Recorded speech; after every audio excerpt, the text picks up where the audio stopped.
This is a story about clothing. It's about the clothes we wear, the people who make these clothes, and the impact that it's having on our world. It's a story about greed and fear, power and poverty. It's complex as it extends all the way around the world, but it's also simple, revealing just how connected we are to the many hearts and hands behind our clothes.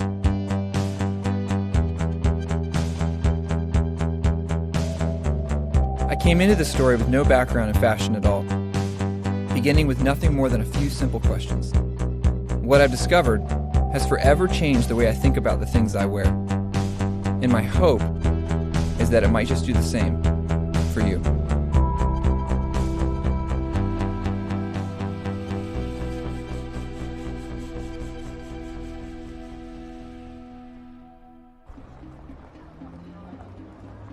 Maybe just start and say your name and talk about how this kind of began. My name is Lucy Siegel. I am a journalist and broadcaster based in the UK, and I have been obsessed, consumed with the environmental and social impacts of the fashion industry for about a decade.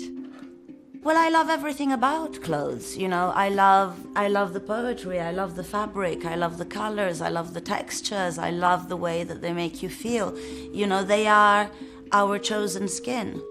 Well, I had the classic massive closet, clothes everywhere, bags constantly coming into my house, you know, every day, every other day with some other item in, and never had anything to wear. I could never put together a coherent outfit. We communicate who we are to a certain extent through clothing, and this is again throughout history. You know, you have the trends at court. You know, again, Marie Antoinette making these huge hats. It's always been. It's our personal communication in many ways. That's what interests me. That it is fundamentally a part of what we wish to communicate about ourselves.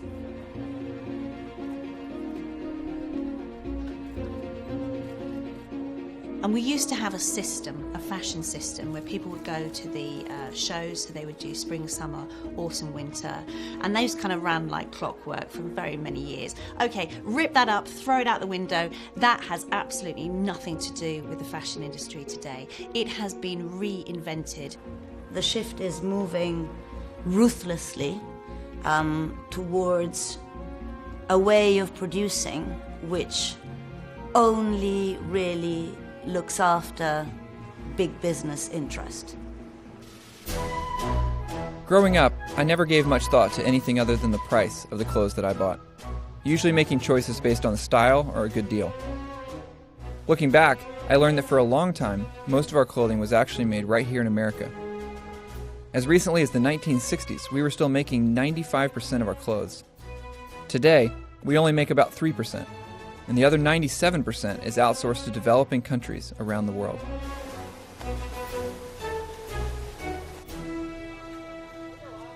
I've been in the business for over 9 years now. In terms of scale, we got about 25,000 people just on garment manufacturing side. We produce 1 in 6 dress shirts sold in the US.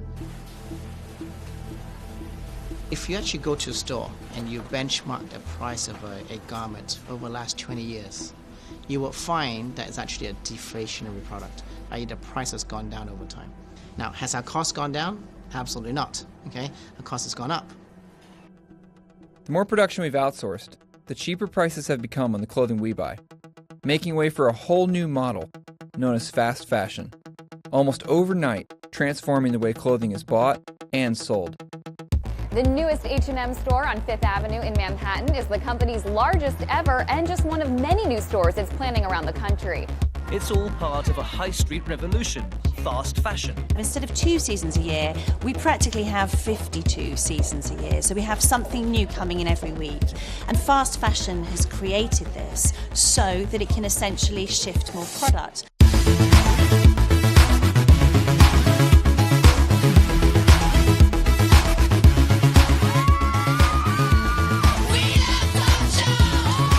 Get this fringe metallic skirt for $39 at Joe Fresh, a brand new store in town. With price tags that might look a little bit more appealing to budget-conscious shoppers. American consumers, they really have grasped the fashion part of H&M, and we know from before that American consumers are very value-oriented. If you match these two together with fashion and value, then you have a recipe. One Japanese clothing retailer is making a fast and furious march here in the U.S. The price has dropped. The way of making that product has completely changed. And you have to ask yourself at some point, where does it end? The global marketplace is someplace where we export work to have happen in whatever conditions we want, and then the products come back to me cheap enough to throw away without thinking about it. Well, globalized production basically means that all of the making of goods has been outsourced to low-cost economies, particularly where wages are very low and kept low. And what that means is that those at the top of the value chain, they get to choose where the products are being made, and they get to switch. If, for example, one factory says, we can't make it that cheap anymore, the brand will say, well, we're not going to come to you anymore, we're going to switch to another place which is cheaper.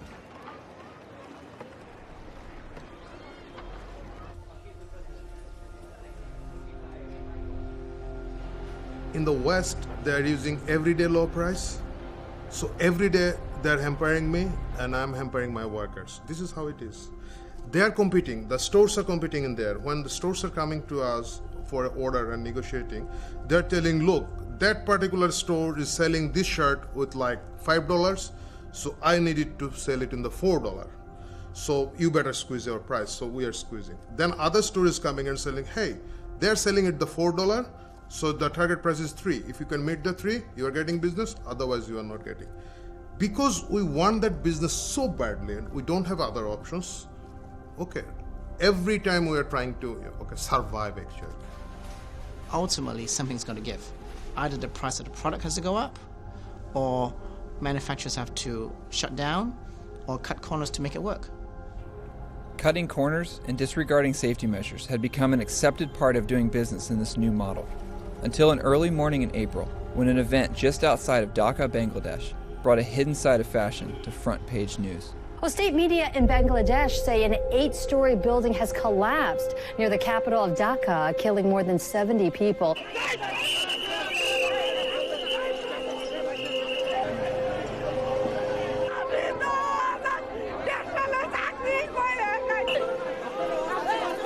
Rescue workers are racing against time, searching through the rubble, trying to find as many survivors as they can.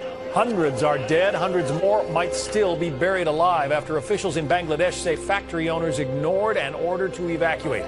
Some 400 dead, hundreds still believed to be missing.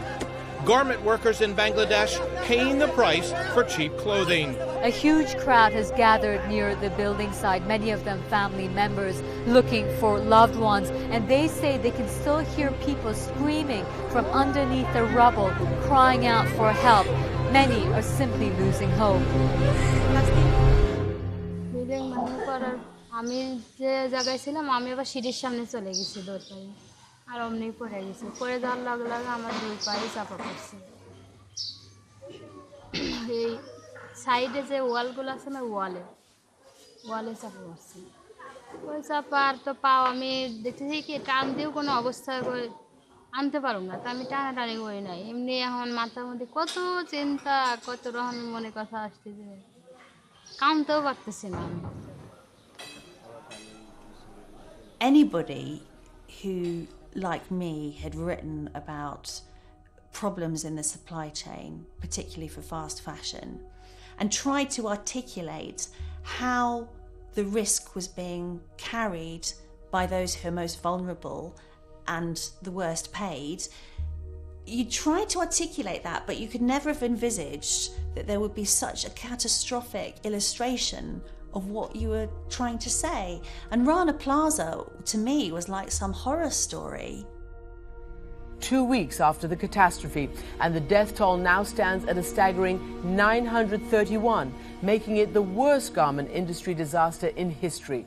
I think one of the most profoundly impressing things about the Rana Plaza disaster was that news that the workers had already pointed out to the management the cracks in the building.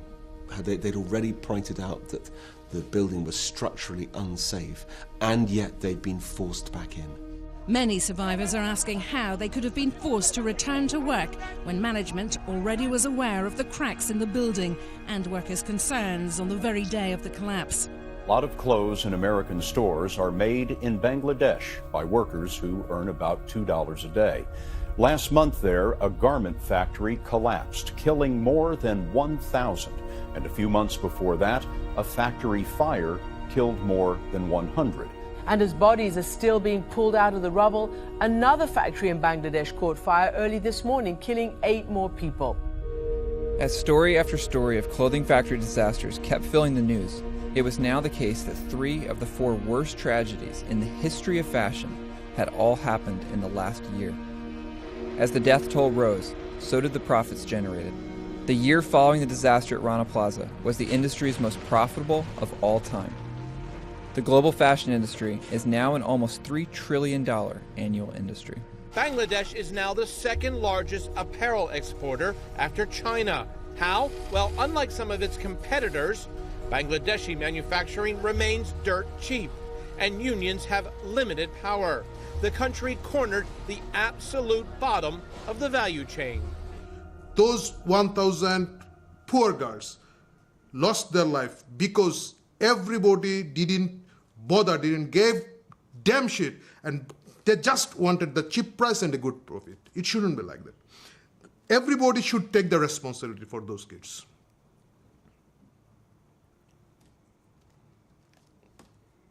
That's how it is. And it might coming more, sorry, but yeah, you know that it's not only the price pressure, it is something ignoring other people's life. It's not. It's not right. It's 21st century. It's a global world we are living, and we just ignore other people's life. How come? This enormous, rapacious industry that is generating so much profit for a handful of people, why is it that it is unable to support millions of its workers properly? Why is it that it is not able to guarantee their safety? We're talking about essential human rights.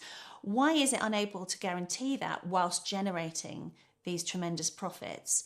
Is it because it doesn't work properly? That is my question. Lucy's question sounds like the obvious one, but instead of answering it, everywhere I looked, I found people who were constantly justifying the cost because of the economic benefits being generated.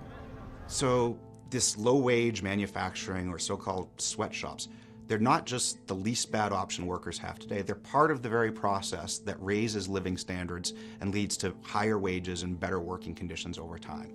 Your proximate causes of development are physical capital, technology, and human capital, or skills of the workers. When sweatshops come to these countries, they bring all 3 of those to these workers and start getting that process going. Is it possible that sweatshops are actually good? Yes, horrible, awful sweatshops. The word itself, sweatshop, it evokes terrible images of poor people and children suffering in third world countries, slaving away in awful conditions to make products for us selfish Americans. Thank you. What?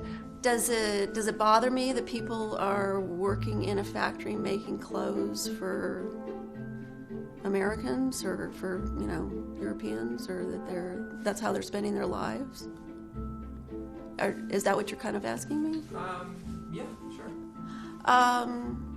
No, I mean, they're doing a job. There are a lot worse things that they can be doing. It is live television, and I will ask you, define sweatshops. Yeah, I think we have to be very clear what we're talking about from the outset. So we're talking about places with very poor working conditions, as us normal Americans would experience it, very low wages by our standard, maybe children working, places that might not obey local labor laws. But there's a key characteristics of the type of ones I want to talk to you about tonight, Kennedy, and that's that they're places where people choose to work, admittedly from a bad set of other options. Well, I mean, there's nothing intrinsically dangerous with sewing clothes. So we're kind of starting out with, you know, with a relatively safe industry. It's not like coal mining or natural gas mining or, you know, a lot of things that are much more dangerous. So sweatshops jobs look like horrible working conditions and wages to anybody in the West who's wealthy enough to own a TV and watch your video. But we have to keep in mind that the alternatives available for these workers aren't our own alternatives. They're much worse than our alternatives, and they're usually much worse than the factory job that the worker has. Low wages, unsafe conditions, and factory disasters are all excused because of the needed jobs they create for people with no alternatives.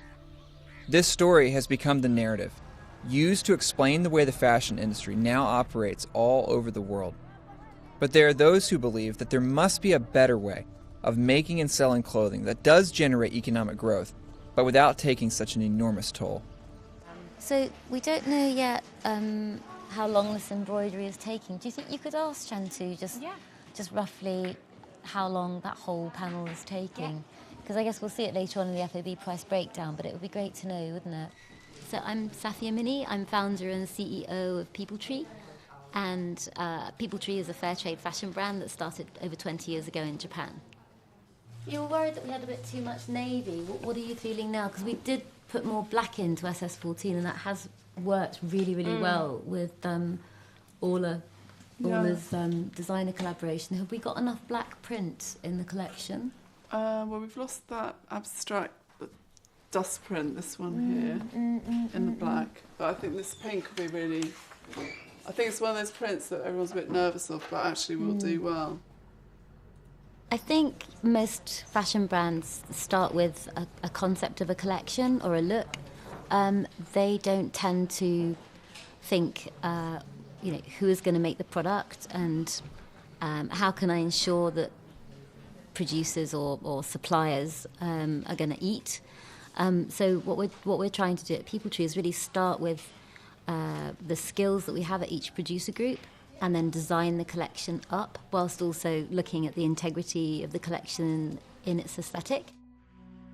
I worked originally with freelance designers and went into Bangladesh, Zimbabwe, India, Nepal, the Philippines. And bit by bit, we put together, an amazing network of like-minded fair trade organisations that put women's development, the workers' social development and environment absolutely central to everything they do.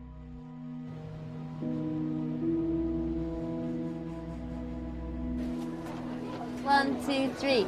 Happy World Fair Trade Day! Yay! そうですね。世界フェアトレードは今日、15年目になるんですけれども、そうですね。私たちやっぱりフェアトレードの運動として、60カ国以上、そうですね。本当に10会社からもう本当に60会社までいらっしゃるんですけれども、今日多分3000箇所以上いろんなイベント、ここでやってるイベントと同じようにファッションショーとか勉強会とかそういったイベントをあちこち世界中でやってるんです。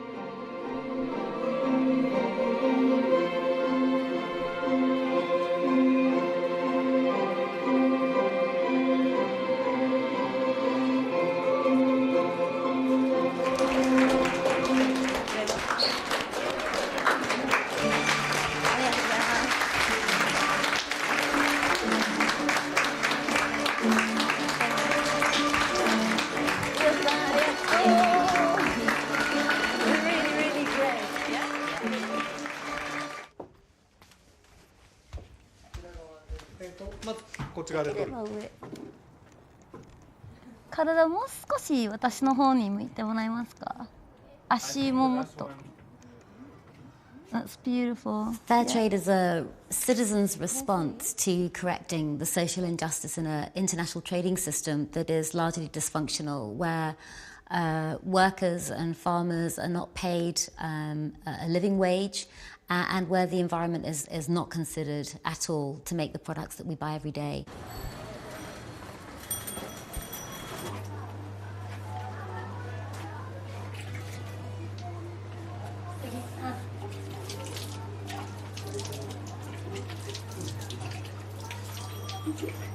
আমার নাম সীমা, আমার বয়স এই 23 বছর। আমি ঢাকা আসছি তখন আমার বয়স ছিল 12 বছর।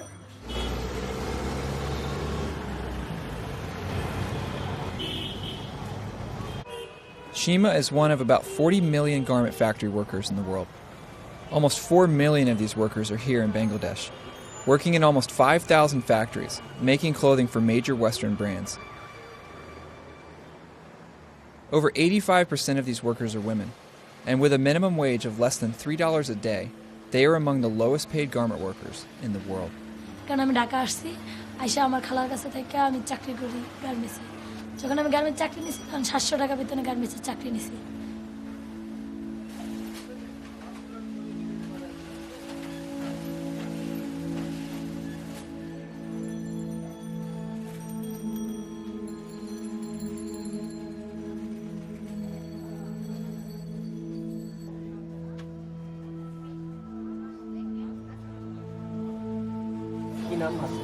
আমার মেয়ের Nadia Akter.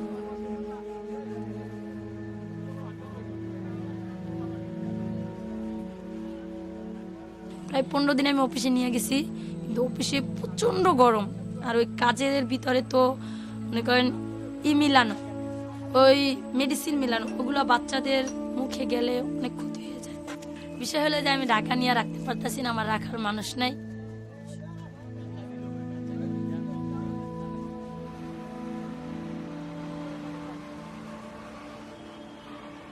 The workers must not have any kind of distrust on their owns.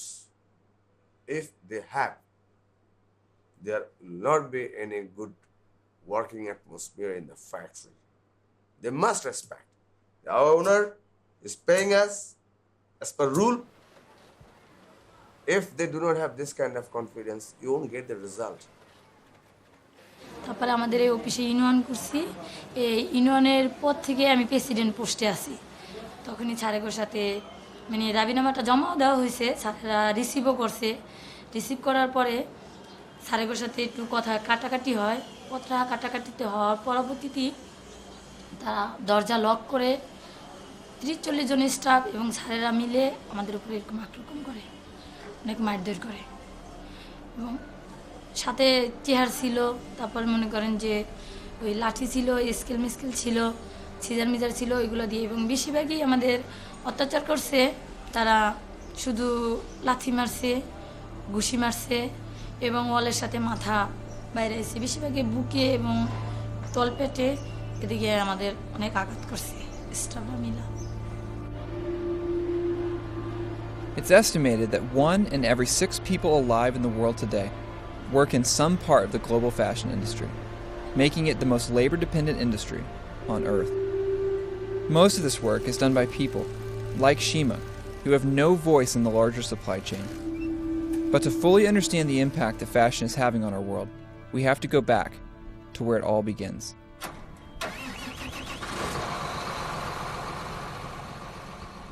My grandparents settled out here in the 20s.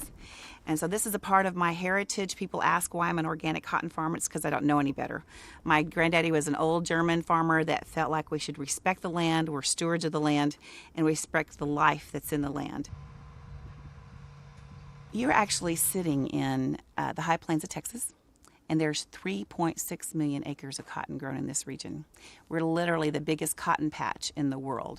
In just the past 10 years, 80% of that is now GMO, genetically modified cotton. Most of it is Roundup ready, meaning that instead of the farmers spot spraying weeds occasionally in their field or hiring laborers to walk the field and eliminate the weeds, now they're spraying whole fields. Cotton produces the fiber that's responsible for most of the clothing worn by the world today. And as our appetite for fashion grows, the cotton plant itself is being re-engineered to keep up. There's been this big drive towards the industrialization of agriculture, the intensification of agriculture. So instead of the old forms of farming, which were very much in tune with nature, they were linked to the cycles of the natural year and the seasons, what you see now is an intensification where the land is almost reconsidered as if it was a factory.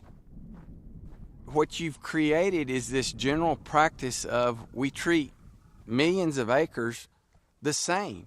We put a dose of chemical on it all, and that's when you get these big ecological effects that nobody has a grasp of what's really happening. Nature tends to heal itself in small pockets, but when you get this big, broad approach, we really don't know what's going on. For us, it's not reducing the amount of pesticides and chemicals that are going on the cotton. That's one of the big sales. It reduces that. Not in our area where we are spraying millions and millions of acres and dollars of Roundup across the entire South Plains. What kind of impact is that having on our soil with residuals that are left at the microbacterial level? What kind of impact is that having on the people in our communities? Where's the cost on that?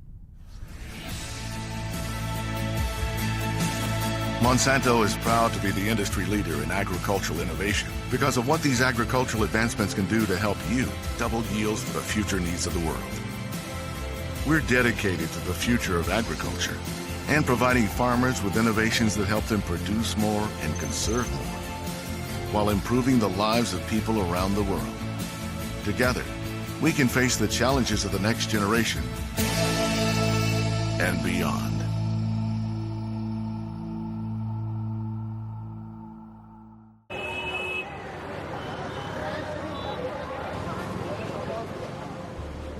After the wars, where all these redundant factories that made more chemicals, explosives, were lying around, the Western countries thought that it would be a good idea to market them to the third world. After all, the same industry that makes explosives makes nitrogen fertilizers. And they started to push nitrogen fertilizers from the 50s onwards, after we became independent. But the nitrogen fertilizers don't do very well with native crops. There's a problem of lodging. So the whole system then organized itself to redesign the plant in order to take on more chemicals. Bt cotton is a cotton in which a gene has been added from a bacteria to produce a toxin. But the Bt cotton, which is supposed to control a pest, has been offered because it's a way for companies to own the seed. By patenting these genetically modified plants, Monsanto has become the largest seed and chemical corporation in history. I wanted to speak with someone who had worked with the company, and I got word that a former managing director for India was willing to talk. One of my close friends who was in the research division working on these modified crops, he came to my hotel for a drink. We were sitting and having a drink, and after a few drinks he told me, "Hey Jack, we're going to change the type of business you're doing in India." I said, "What do you mean?" "We are going to get into seeds business. And we are going to make the seed business on all crops so that we have the monopoly on seeds. And every farmer has to come to us to buy seeds every time." That rang a bell in my mind. If a poor farmer is to go to Monsanto to buy seeds every time, and such expensive seeds, at that time there's no idea of Bt at all for me. Genetically modified seed was not in my mind. Even seed monopoly is something very bad. So farmers get into debt when they get the seed because of the high cost, 17,000% more. They get into deeper debt because it doesn't deliver on the promise of controlling pests, so they have to buy more pesticides. The tragedy with chemicals, whether it's fertilizers or pesticides, is that they are what has been called ecological narcotics. The more you use them, the more you need to use them. For a while, the yield of the single commodity climbs and then it starts to decline because you have contaminated the soil.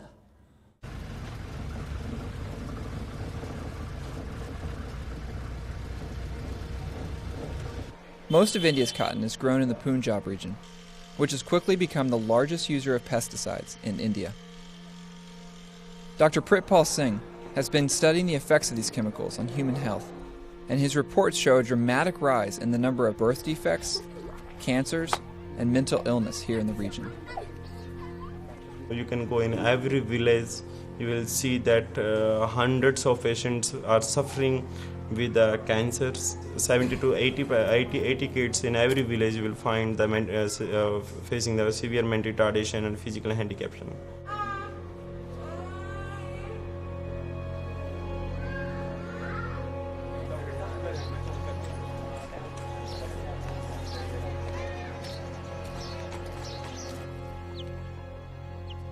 Companies, fertilizer, pesticides, they are totally refusing the after effects of the pesticide and fertilizers. And this is the, you can say, classical symptoms of the toxicity. In one village, there is 60 mentally-retarded kids like this boy. So it will be very dangerous phenomena in the Punjab. And pupils, farmers, and labor, there is small farmers and maximum the labor means, so they can't afford now treatment. Ultimately, they have accept to the death of their kids, and they are waiting the death of their kids. Mother is waiting for the death of this boy. Companies that make the GM seeds and make the chemicals are the same companies, and they're also the same companies that make the medicines which they are not patenting. So you get cancer, there are more profits. For them, it's a win, win, win, win, win. As for nature and people, it's a lose, lose, lose, lose, lose. It's the day those agents of these companies come to the farmer and say, you owe me this much, you haven't paid back, now your land is my land. That day the farmer will go into his field, drink a bottle of pesticide and end his life. And every widow I've talked to said, and the neighbors came and said they first found my husband lying in the field. In the last 16 years, there have been more than 250,000 recorded farmer suicides in India. That's about one farmer every 30 minutes, and it's the largest recorded wave of suicides in history.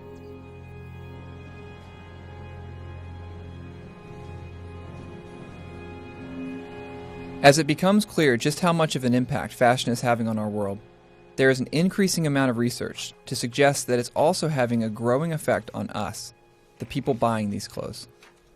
What we now know 20 years later and hundreds of studies later is that the more that people are focused on those materialistic values, the more that they say that money and image and status and possessions are important to them, the less happy they are. The more depressed they are, the more anxious they are. We know that all of these kinds of psychological problems tend to go up as materialistic values go up. Now, that's really at odds with the thousands of messages that we receive every day from advertisements suggesting that materialism and the pursuit of possessions and owning stuff is what's going to make us happy. It's important to understand that advertising is a species or a category of propaganda. We think of propaganda as a totalitarian thing, very grim, loudspeakers, chanting crowds and so on. We think of Hitler. We always think of it as a foreign thing, okay? But it's actually as American as apple pie. Well, the reason that advertising works is because the smart advertisers, at least, are trying to tie the consumption of their product to a message that suggests that your needs will be satisfied by consuming this thing. It wants you to believe that you'll look wonderful in that thing, but then to put it on and feel like, nah, you look kind of fat in it. You don't look that good in it. You're sorry you bought it, but there's another one you can buy. I'm here for the next high, the next guy. I'll be a god in the next life. Don't you want me now?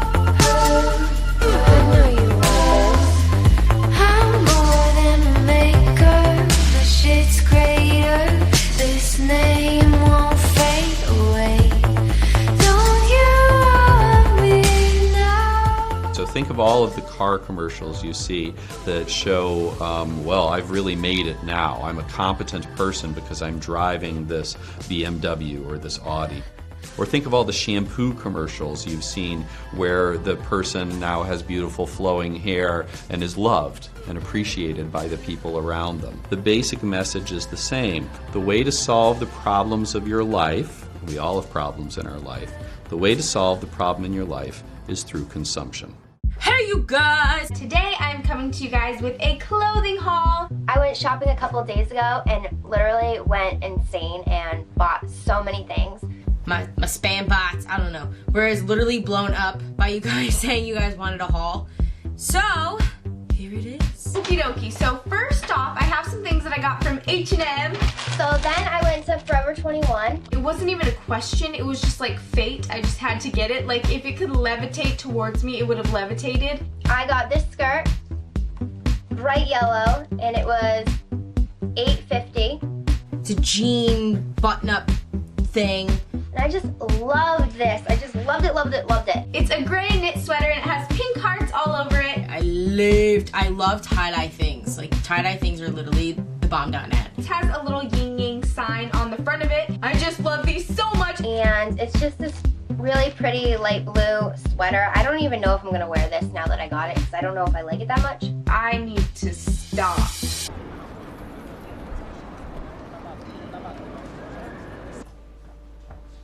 I try to understand better why people doesn't realize that they are becoming poorer and poorer, and I ask myself, okay, but what has changed instead of when I was young? And fashion is something that has dramatically changed. I was able to buy 1, 2 t-shirts, 4 t-shirts, for example, a year. Now, I mean, also my children, they used to buy every party, I mean, they buy a t-shirt. And so I understood that the fast fashion is something totally new. If you have noticed, the price has decreased in the last years, and it has followed the middle class disappearing. So all the things that people really need are very costly, like home, like study, like life insurance. On the other side, there is a sort of consolation part of their life. I can buy a t-shirt, 2 t-shirts a party or eventually a day, although I'm very poor and I've lost all the things I really needed. Today we purchase over 80 billion pieces of new clothing each year. That's 400% more than the amount we bought just 2 decades ago. The way we buy clothes has changed so much, so fast, that few people have actually stepped back to understand the origin of this new model or the consequence of such an unprecedented increase in consumption. There's an article in Printers Inc., which is the leading advertising trade journal of its day, by a very famous copywriter named Ernest Elmo Calkins, a grand old man of the art of writing advertising copy. It was an article called Consumptionism. In that article, he says there are 2 kinds of products. Okay, there are the kind that you use, like washing machines, cars, and so on. Things that you buy and use for a long time.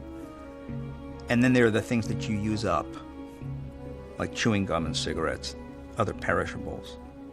He said consumptionism is all about getting people to treat the things they use as the things they use up.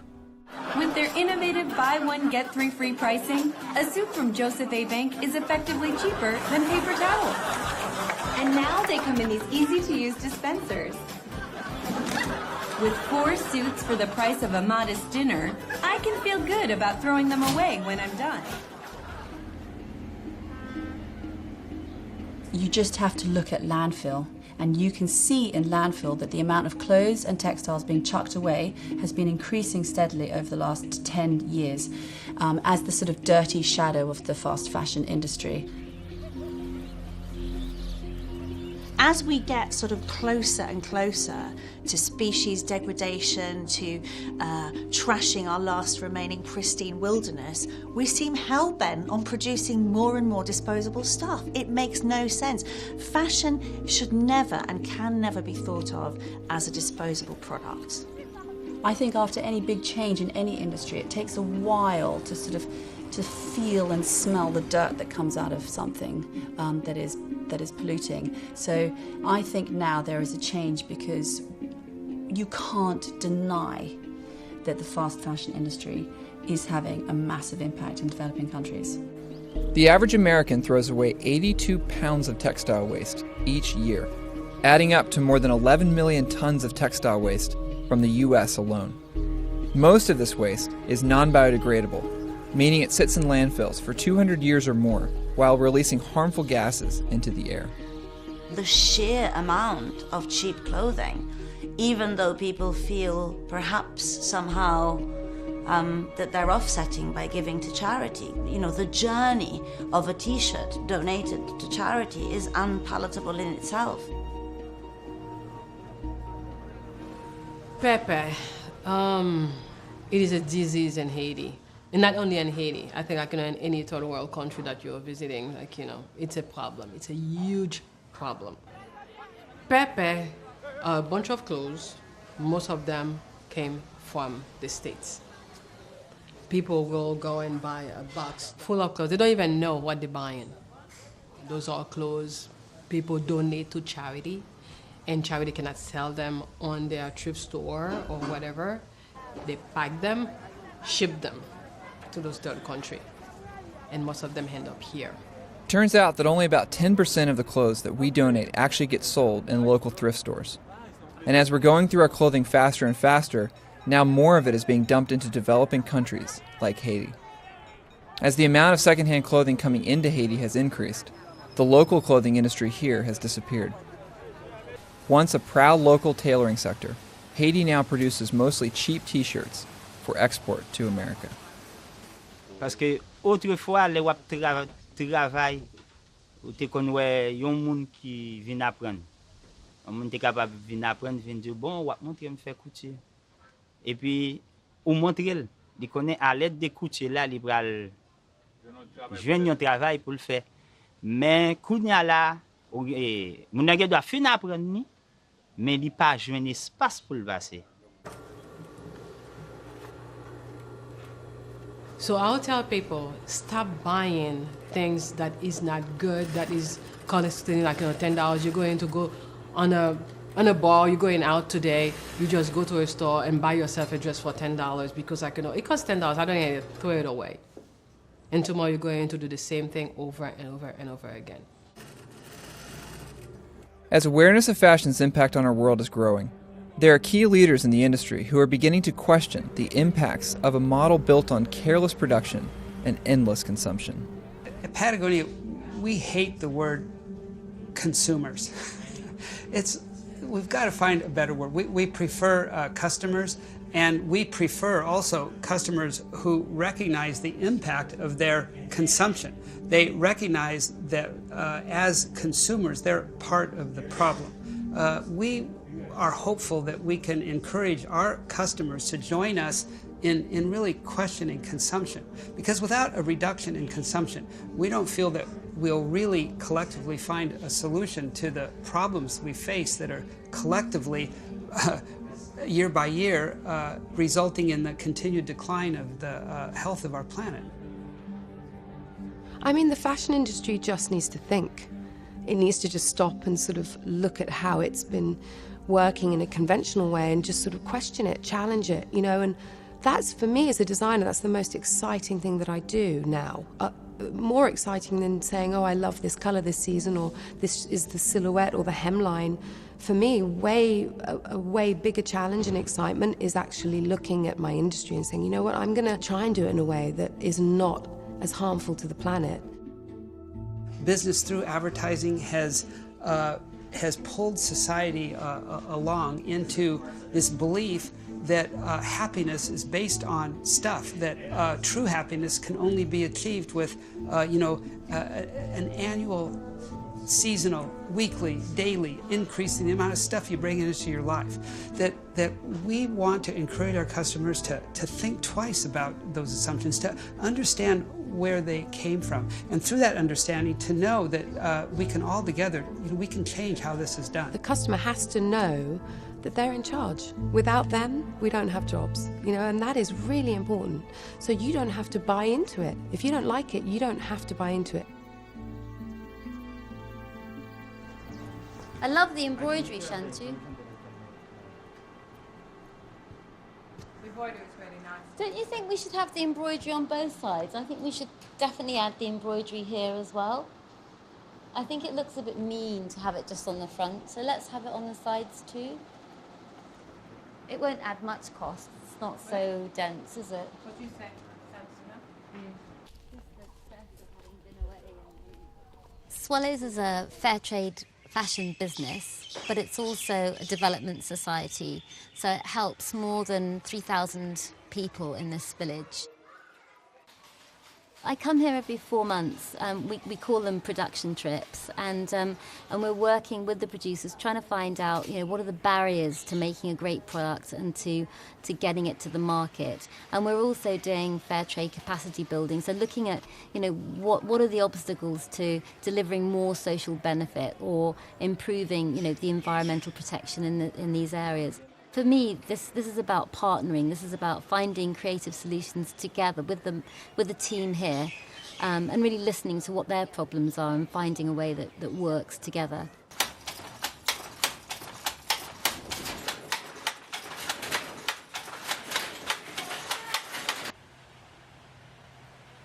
I want to invite the best employee here at Swallows.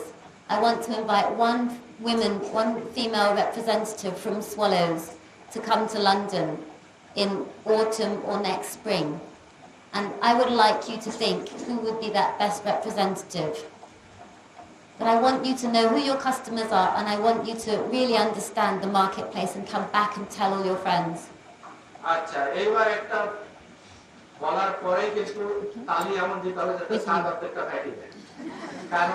সবচেয়ে ভালো একটা সংবাদ এখন দিতে যাচ্ছে বড় তালে দিয়েন কিন্তু আগামী বছরে আপনাদের ভিতর থেকে যে সবচেয়ে ভালো সুনামের কাজ করেছে এরকম একজনকে লন্ডনে নিয়ে যাবেন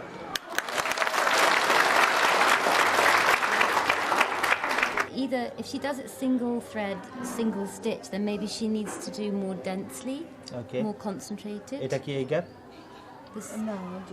আর একটা আছে এখানে কোন আচ্ছা এইটা করতে হবে এখানে কি সিঙ্গেল নেওয়া হয়েছে একবারই করে হয়েছে এই সিঙ্গেল দিয়ে দুইবার করে এখানে দেখাতে তো So if she continues for a bit, we're going to go up to the sample room now for SS15.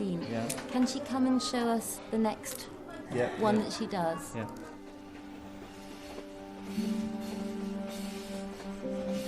I kind of hoped that People Tree wouldn't be necessary. I hoped that, we would have a trading system that looked after people's rights and the environment. But the more and more involved I got in developing and working closely with partners, the more,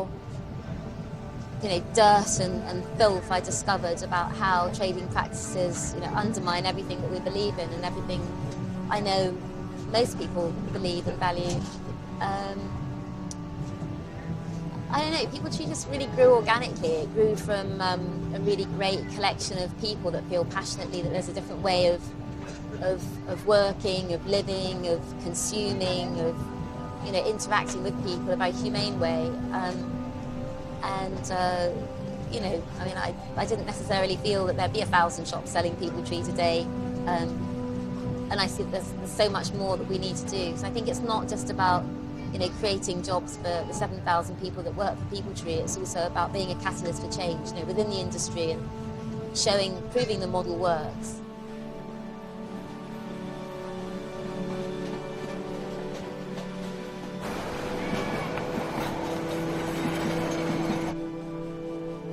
Yeah, when we were first in organic, I think there was only 2 or 3 of us at the time. We formed the Texas Organic Cotton Marketing Cooperative. And the deal was they'd grow it and I'd sell it. So started going to like Jacob Javits and having this whole deal, cotton plants and everything. And we've got organic cotton. And people would just look at us like we were absolutely crazy. Many times consumers become aware of organic milk or they have an allergy.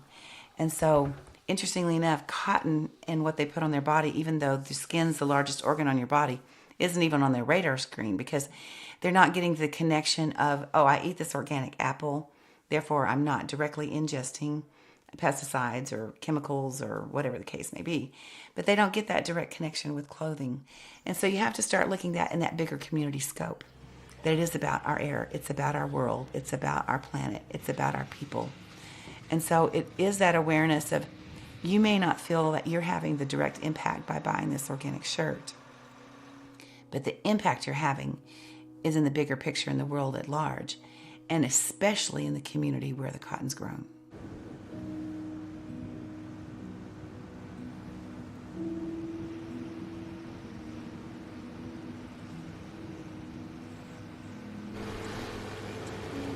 As the hard freeze comes, as organic farmers, we wait for that freeze because that literally defoliates, takes the leaves off the plant so that when we harvest, the bolls open that are mature and it leaves the cotton here, and you can see it kind of comes out in sections.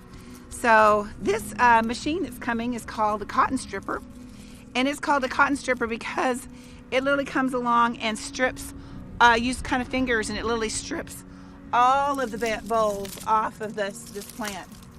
So when you look over there, you can see the harvest has been there and it's taken all the plants off.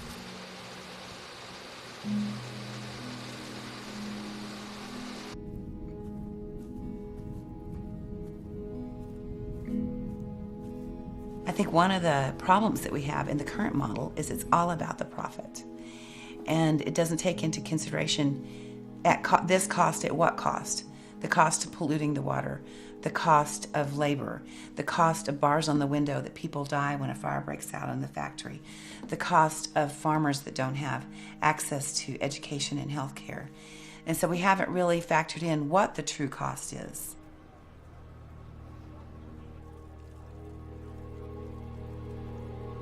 Kanpur is situated along river Ganga, which is the holiest river, and it's also very important for 800 million Hindus, and also it serves as lifeline of North India. So this river is being polluted and killed by the leather factories of Kanpur. With growing demand for materials like cheap leather, Kanpur is now the leather export capital of India.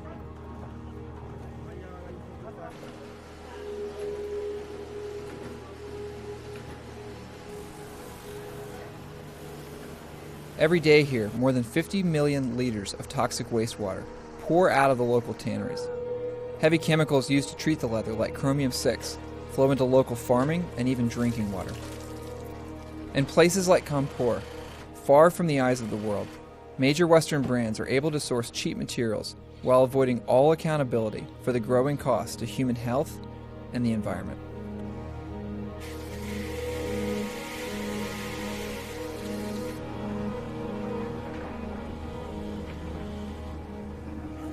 People in that area are in the tight grip of tannery pollution. The local environment is contaminated, soil is contaminated, the only drinking water source, groundwater, is contaminated with chromium. Agricultural produce, even vegetables and salad items are produced there. People's health are affected. People have different kinds of dermal problems, skin rashes, boils, pustules, even numbness in the limbs. People have stomach ailments, maybe they have cancers also. हमारी बेटी को jaundice नाम की बीमारी हुई है और ये प्रतिवर्ष यहाँ पे हमारे जो है इनको भी पिछले वर्ष हमारी वाइफ को भी हुआ था। इस पूरे इलाके में जितना भी हमेशा एक घर छोड़ के दूसरे घर में अक्सर जो है दर्जनों लोग जो है हर गांव में बीमार होते हैं जॉइंटिस से। वो उनका बहुत पैसा खर्च हो जाता है और ज़्यादातर लोग 90% लोग जो है ये समझ लीजिए कि खून की कमी एनेमिक रूप से जोड़ते हैं, क्योंकि जो क्रोमियम है वो सीधे लीवर पे अटैक करता है और जब लीवर कमज़ोर होता है You can have the best of materials moving into the high-end fashion market in Milan or Paris or London, but there has been so much of work which has gone behind it, and so much of chemicals has gone into it, and the effluents have been discharged into so many rivers. But we are only looking at that point of time into the finished product. We need to step back and think about it. Fashion today is the number 2 most polluting industry on Earth, second only to the oil industry. The alarming thing is that not only is fashion using a huge amount of natural resources and creating staggering environmental impacts, these natural resources and this impact is often not even measured. Because they've been so abundant, these resources, it's been assumed that they're going to be there forever. So I think business has not accounted for them because it's only since the 1950s that we've really had this industrial expansion at such a rate that we started to see exponential growth and exponential use of natural resources. The first economy on which our lives rest is nature's economy. Nature has an economy. That economy is huge. It's not counted. Then we have people's economy, women working, weavers working, farmers growing. And that was made invisible through this construct, first in the Depression and then during the war years, of the number called the GDP, the gross domestic product, which measures only that which is traded and has become a commodity. A lot of the resources that we use to make our clothing are not accounted for in the cost of producing those clothes. So when it has water that's used to produce clothing, land that's used to grow the fiber, chemicals that are used to dye, those things all are inputs, and as inputs they cost something, and they also give outputs. In some cases good outputs, the clothing themselves, jobs, but in other cases bad outputs like harmful chemicals or greenhouse gas emissions, and those things have costs as well.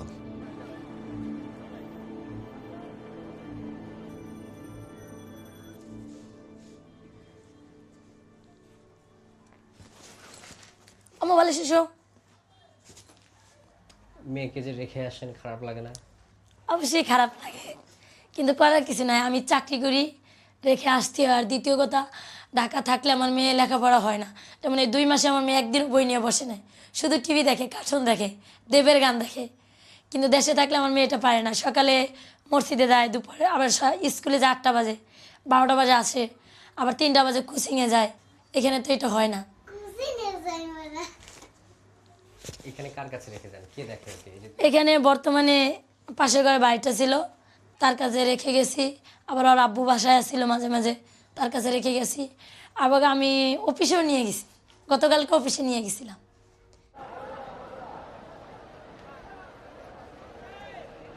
The same low wages that have made places like Bangladesh so attractive for brands to do business have left millions of workers here working incredibly long hours, unable to afford to keep their children with them, even in the city's worst slums.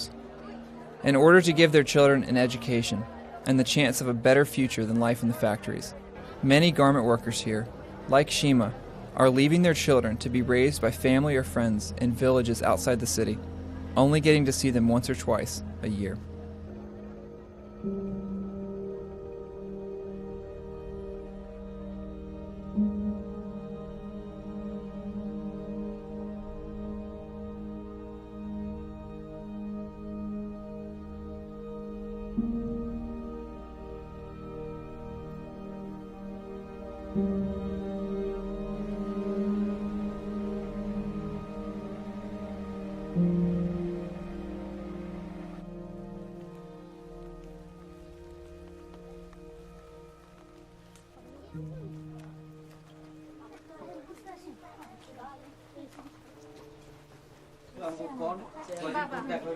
এটা আমার বাবা। 1 বছর পরে আমার বাবার সাথে আমার সাথে পরিচয় এবং দেখা। তাছাড়া হয়তো মোবাইলে একটু যোগাযোগ হয়, কিন্তু দেখতেও না। আজকে 1 বছর পরে দেখলাম। এটা আমার আম্মা।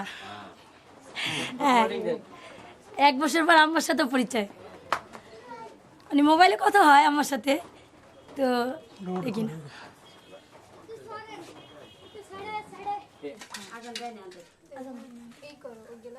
যে কজন রোজা আফা এই কজন প্লিজে দইগুলো উঠাই দাও হ্যাঁ আর 4 চামচ দিয়ে দাও যে কজন রোজা আপনারা আর ওই যে 2 জন বড় রোজা আছে তাদেরও দিবেন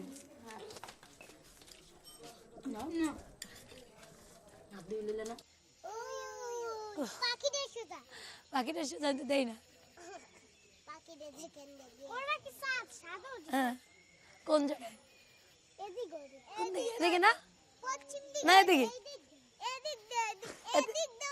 আমাদের বাংলাদেশের শ্রমিক তো কষ্টের আর শেষ নাই যেমন আমরা এই যে সকালে উঠি রান্না করি অফিসে যাই সারা দিন পরিশ্রম করি এবং সারা দিন আমাদের পরিশ্রম দিয়েই আমরা ওটা তৈরি করি এবং ওটাই তারা বাইরে যখন যায় তখন তারা পড়ে কিন্তু আমরা যে কত কষ্ট করে এটা তৈরি করি কত কষ্ট করে আমরা এখানে চাকরি করে এটা তৈরি করে বাংলাদেশে পারে এটা অবশ্যই তারা জানে না তারা শুধু পায় আর পরে কিন্তু এটা আমি মনে করি যে আমাদের রক্ত দিয়ে এটা তৈরি হয় যেহেতু দেখা যায় অনেক অনেক সময় দেখা যায় গার্মেন্টসে চাকরি করতে যায় অনেক মেয়েগো জীবনও যায় যেমন আমাদের এই কিছুদিন 1 বছর আগে রানা প্লাজার ঘোষণা পড়ছে আমাদের প্রচণ্ড শ্রমিক মারা গেছে তাই আমি মনে করি এটা আমাদের অনেক কষ্টের পরিশ্রম আমরা চাই না যে আমি চাই না যে বাইরের লোকেও এরকম আমাদের রক্তের জিনিস তারা ব্যবহার করে আমরা চাই যেন আমরা একটু গার্মেন্টসে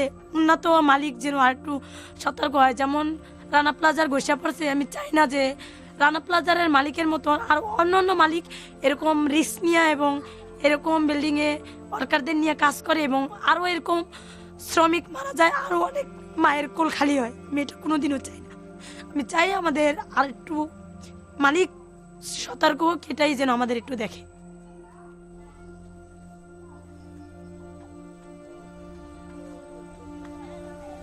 You know, we are actually profiting from their need to work, to use them as slaves. And I'm not saying that we don't, you know, we need to give them work, but they have to be treated with the same respect that we treat our children, our friends. They're not different from us. Livia Firth has been calling for major change in the fashion industry. She made headlines by starting something called the Green Carpet Challenge, urging celebrities and top designers to take part in more mindful forms of fashion. She runs a sustainability consulting firm called EcoAge and had just been invited to speak at a conference on the future of fashion. If fast fashion didn't exist, we wouldn't need to have a summit in Copenhagen to try and clean the mess of environmental destruction, social justice destruction, that it has been caused in the last 15 to 20 years of its existence. Fast fashion wants to produce fast, so the garment worker has to produce faster and cheap. So the garment worker is the only point of the supply chain where the margin are squeezed. And you have this huge, you know, companies going to the factory in Bangladesh, place an order for 1.5 million jeans for, you know, 30 cents each, 50 cents each. How can you make it ethical? I don't know. But also from the consumer point of view, is it really democratic to buy a t-shirt for $5, a pair of jeans for $20? Or are they taking us for a ride? Because they're making us believe that we are rich or wealthy because we can buy a lot. But in fact, they're making us poorer. And the only person who is becoming richer is the owner of the fast fashion brand. So that makes me a little bit angry.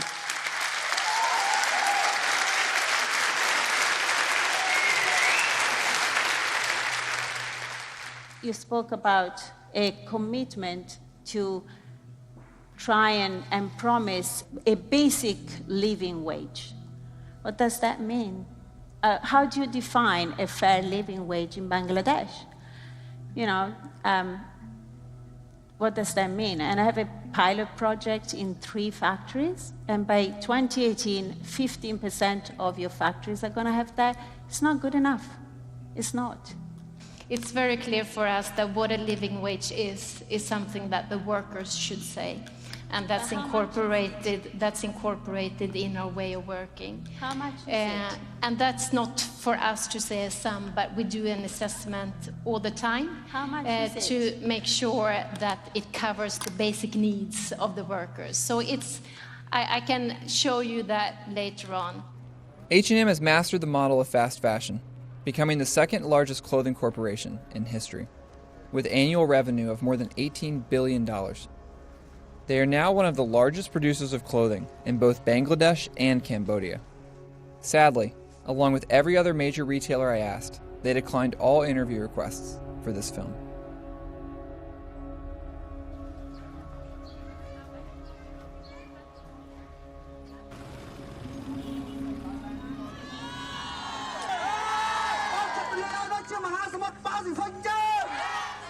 In Cambodia, garment workers have had enough, recently taking to the streets to demand a minimum wage increase in the country.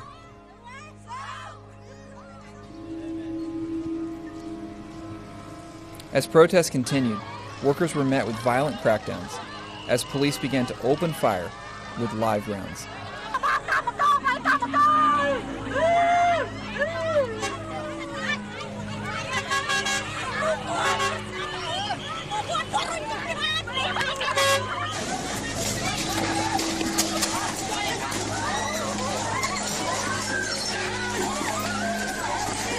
A woman has been killed and several people injured in clashes between clothes factory workers and riot police in Cambodia.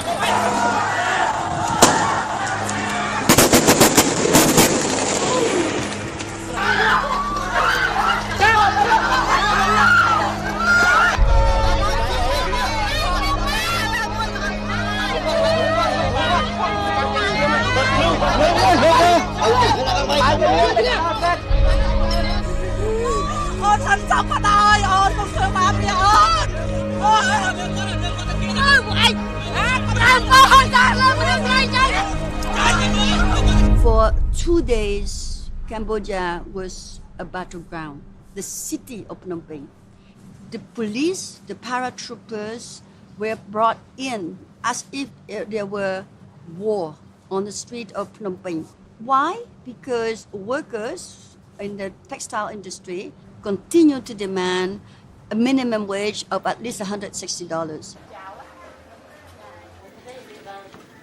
បណ្ដាលឲ្យពួកយើងទាំងអស់គ្នាត្រូវបានស្លាប់ចំនួន5នាក់ហើយនឹងជាប់ឃុំខ្លួននឹង23នាក់ហើយនឹងអ្នករងរបួសនោះវាមាន40នាក់ជាងអញ្ចឹងយើងឃើញថាអាការទៀមទារបស់យើងគ្រាន់តែហូបមកគ្រប់ទេប៉ុន្តែយើងឃើញថាទៀតធៀបពិតរដ្ឋាភិបាលមិនចង់ឲ្យយើងហូបគ្រប់ទេហើយនឹងរស់នៅដោយថ្លៃថ្នូរបានទេពីព្រោះកម្មករទៀមទាយើងទៀមទាតែរស់នៅដោយសមរម្យនិងថ្លៃថ្នូរប៉ុន្តែធៀបពិតរដ្ឋាភិបាលមិនបានយកចិត្តទុកដាក់នឹងកម្មករទេ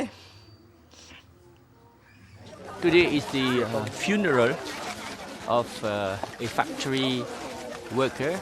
He was beaten to death. He had suffered a lot before his death this morning. And he had done nothing wrong. He, among his fellow workers, wanted to have better living conditions.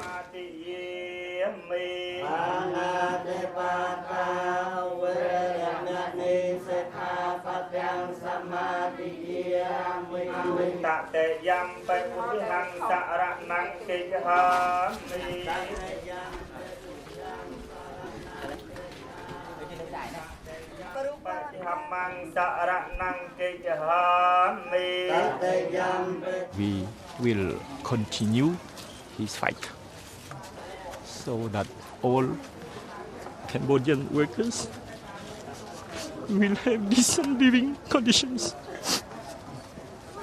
Thank you, sir.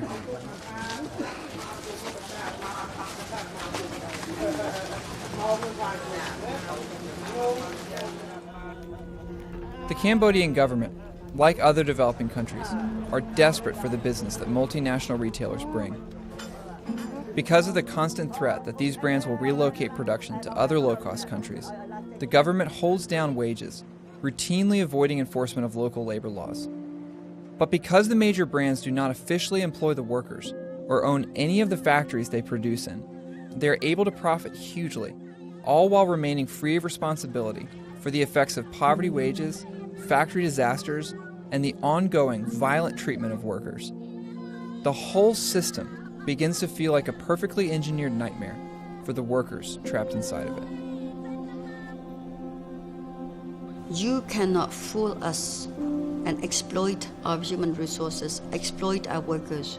The workers will continue to rise up. I call on the international brands to put that struggle into dollars, into pounds, into euros. It translates into human capital. It translates into social responsibility of these big corporations. It translates into economic justice. When everything is concentrated on making profits for the big corporations, what you see is that human rights, the environment, workers' rights get lost altogether. You see that workers are increasingly exploited because the price of everything is pushed down and down and down just to satisfy this impulse to accumulate capital. And that's profoundly problematic because it leads to the mass impoverishment of hundreds of millions of people around the world. If you write to any of these companies, they'll send you their code of conduct, and it's beautiful, and it says, oh yes, we take responsibility for the conditions under which our product is made, you know, the product that you buy.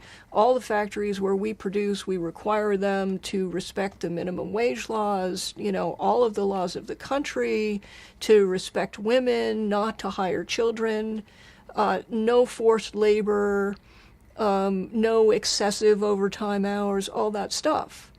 But when we submitted a bill in Congress a few years ago, or worked with people to do that, we called it the Decent Working Conditions and Fair Competition Act, the companies responded in one voice, oh no, that would be an impediment to free trade. We can't have rules. We can't have that.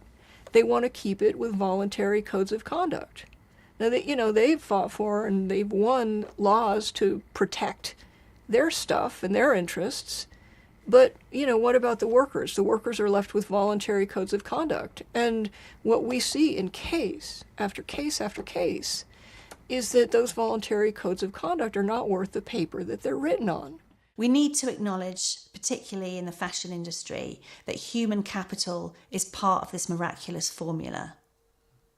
Without human capital, without cheap labour, cheap female labour, it would not be generating the profits that it is. That needs to be acknowledged, it needs to be dealt with, and those people need to be rewarded instead of exploited. Where is their piece of the pie? That's what we constantly have to ask ourselves. Are those buyers immoral, or are they amoral? The system they're working for, and the system that allows companies to do this, is amoral. The individuals concerned are simply products of that system and having to drive it through to its logical conclusion. What we need to do is change the way those companies operate. Operating within a system that only measures profit, companies have little incentive to do anything other than to make this quarter better than the last, no matter what damage is caused along the way. As corporations that make up the global fashion industry, major brands as well as seed and chemical companies are growing today to reach unprecedented global size and power. This mandate for profit at all cost is beginning to stand in direct opposition to the values that we share. Richard Wolff is an economist who, after graduating from Harvard, Stanford, and Yale, became convinced that the real problem is within this system itself. So America became a peculiar country. You could criticize the education system to make the schools better. You could criticize the transportation system to make that work better. But you couldn't criticize the economic system. That got a free pass. You couldn't criticize, and if you don't criticize something for 50 years, it rots. It goes to seed. But one of the ways a healthy society works is it subjects its component systems to criticism so that we can debate it and hopefully fix it or improve it or do better. Capitalism couldn't be questioned. Capitalism is the reason the fashion industry looks as it does today. It's the reason why workers in Bangladesh are paid so little, because if you're operating in a capitalist system, the main thing you have to do is create profit, and you have to create more profit than your competitors. And this is what drives companies to push wages down and down and down. Like companies don't go, like fashion retailers don't go to places like Bangladesh for any other reason except they can get the cheapest labour possible. Like there's no collective rights in Bangladesh, there's no trade union rights, there's a very, very low minimum wage, there's no like maternity benefits, there's no pensions. That is why the fashion industry is in Bangladesh, because it can reap the biggest profits out of those people that are making the clothes for them. Before you can solve a problem, you have to admit you got one. And before we're going to fix an economic system that's working this way and producing such tensions and inequalities and strains on our community, we have to face the real scope of the problem we have, and that's with the system as a whole. And at the very least, we have to open up a national debate about it. And at the most, I think we have to think long and hard about alternative systems that might work better. For the environment, the great threat is that capital must continue to expand infinitely in order to survive. It can't have any limits on its expansion and its growth. The natural world clearly does have limits. There are very defined limits to how much the world can sustain in terms of production, in terms of trade, in terms of transport and distribution. And it's quite clear that we've already overstepped a lot of those limits, which is why you're seeing such stress in the natural world at the moment. The system we live in isn't one that most people want to live in. I think it's a system that makes most people very unhappy, and I don't think people want to live on a slowly dying planet or to be exploiting, their neighbours. So I think we need huge systemic change. If you don't change this system, you're leaving intact the decision-making of these enterprises, which means a small group of executives and shareholders are going to be working in the same system, subject to the same pattern of rewards and punishments, which will sooner or later make them reimpose there or elsewhere the very conditions you're fighting against. So stop this stuff about improving their conditions. Deal with a system, or else you're not serious. Our economic system is one of consumer capitalism. And that's why the government needs to have consumption at very high levels, and why, of course, the corporations do, and why at some level most people then buy into it. I can't tell you the number of people I talk to who say, well, but if we became less materialistic, our economy would tank. Well, they're right in some level, because our economy is based on materialism. It's based on these kinds of values. That's what it needs in order to survive. That's part of the fuel that it needs. The problem is that comes at a really high price. Black Friday's here. Can we go, please? Go, go, go, go, go. Shop, shop, shop, shop. Black Friday shopping mania is still playing out tonight at malls across America. In some places across this country tonight, it's as if someone announced we're in danger of running out of stuff, and those who need stuff had better go out and buy it now because it's going away forever. Walmart doing more than 10 million transactions in the first 4 hours of the frenzy. A record 15,000 people at Macy's in New York City. Shoppers hung tough. Black Friday will be the single largest day of the retail year. Certainly in the case of Macy's, we'll do more business on this day than on any other day of the year. Nation, this orgy of Christmas shopping proves America is back. We are once again, yes. We are once again spending money we don't have on things we don't need to give to people we don't like. Yeah, USA, USA, USA, USA.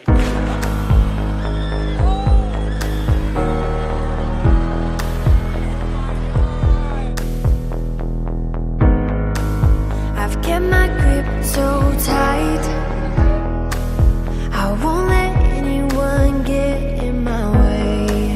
I want beautiful things, golden rings, and I get what I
সুন্দর সুন্দর ছবি তুলতেছে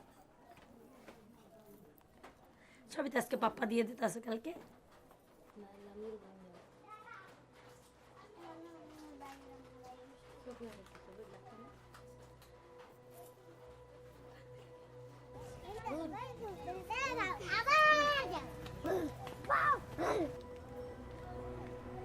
তার থেকে বেশি ভালোবাসা আমার মা আপারা মানে যারাই আছে ফ্যামিলিতে দেয় কিন্তু তারপরও একটা জিনিস ভাবে কষ্ট লাগে যে যে যত ভালোবাসা দিও মানে বাবা মার মতন ভালোবাসা তো কেউই দিতে পারে না ওই জিনিসটা ভাবে অনেক কষ্ট লাগে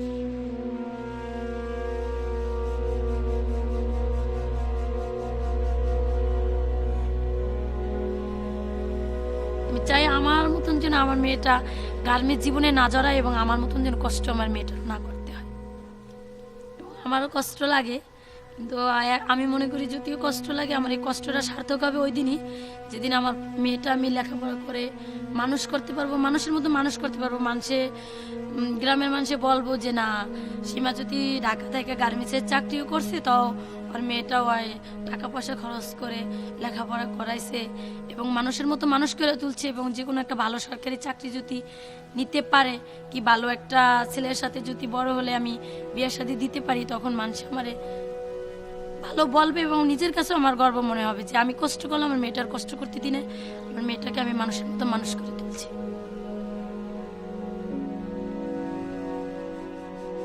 I grew up on a farm, married a guy that grew up on a farm, and those of us living on the farm and live there, it needs to be safe for us too. And the new chemicals that were coming out and the intensity of the use was just continuing to increase. And then in 2005,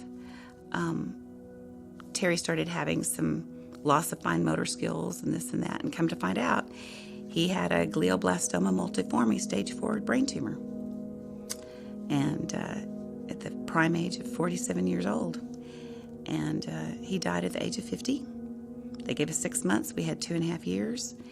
And the brain surgeon that worked on him, Lubbock has got huge cancer clinics and a medical hub. We didn't have to go someplace else to have a brain tumor surgery. We were able to stay right here because he does so many of them. He said that these kind of tumors are found in men age 45 to 65 that work in the agricultural industry or the oil field. And so while I don't have a smoking gun and the blood tests that say the use of cotton chemicals and agricultural chemicals directly led to my husband's death, there's just too many linkages with his father's death. Growing up on a chemically intensive farm, we live in the middle of 3.6 million acres of cotton that use a lot of chemicals. And so at that point in time, organic was no longer important to me. It was imperative.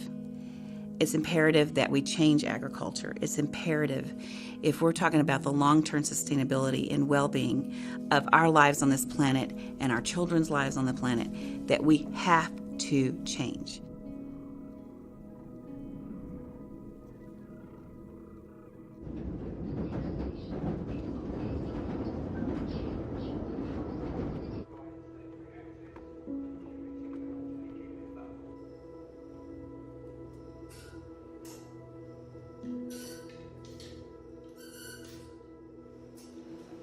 This is the beginning of a turning point, not just for, a responsible way of doing fashion, but for a new way of doing capitalism, for a new way of doing economics. I'm sure that we will see a significant change over the next 10 years. Whether it's in time or not is another question. Martin Luther King Jr., at a speech in a Brooklyn church, he said that what America needed was a revolution of values. It needed to stop treating people like things. It needed to stop treating people in ways that were just about profit, but instead to treat people in a real and human way. My God, we can do better than this.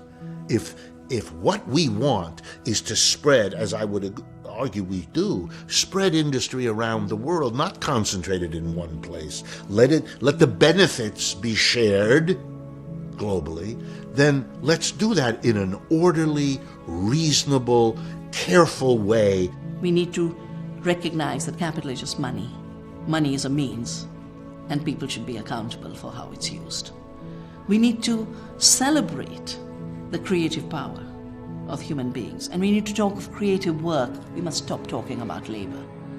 We need to look at the land as not a commodity to be speculated on and traded, but as the very basis of our life, as Mother Earth.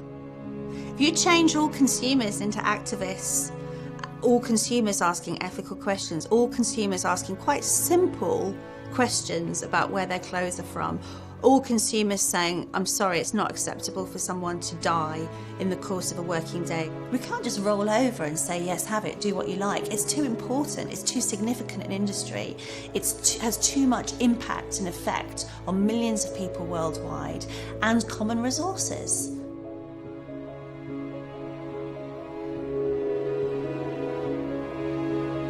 Will we continue to search for happiness in the consumption of things? Will we be satisfied with a system that makes us feel rich while leaving our world so desperately poor? Will we continue to turn a blind eye to the lives of those behind our clothes? Or will this be a turning point, a new chapter in our story, when together we begin to make a real change, as we remember that everything we wear was touched by human hands? In the midst of all the challenges facing us today, for all the problems that feel bigger than us and beyond our control, maybe we could start here with clothing.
you.